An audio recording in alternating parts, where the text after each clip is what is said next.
You're seeing in Pakistan, a shift, and not just, obviously, there are still the threat of infectious disease, but you're seeing non-communicable diseases that used to be most prevalent in the West and wealthier countries, and now you're starting to see them grow with a frenzy in some cases.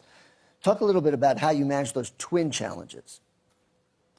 Well, the shift towards non-communicable diseases being the predominant contributors to burden of disease is not just something that's happening in Pakistan. It's a global trend. It's happening all over the world.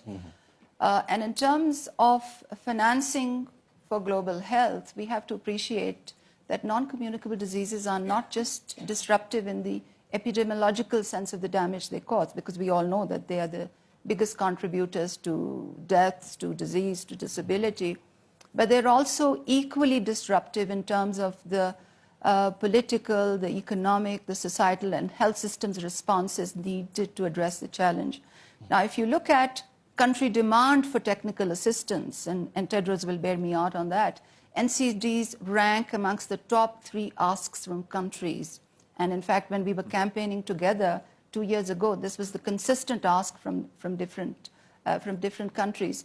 But as opposed to that, we know that it is not within the realm of competencies of ministries of health, and the existing infectious disease partnerships that we've created to fully respond to the full range of determinants of non-communicable diseases. So it's quite an imperative to have a new set of institutional competencies and financing instruments to deal with non-communicable diseases.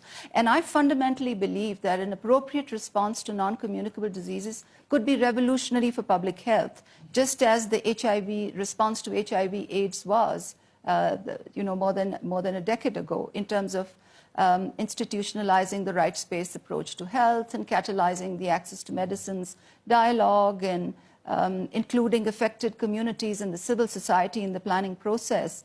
I believe that an appropriate response to NCDs could actually change the rules of game on 2 fronts.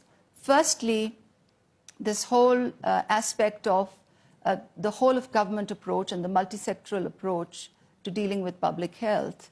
And secondly, the whole piece around engagement with the private sector. So NCDs can be quite transformative in these respects.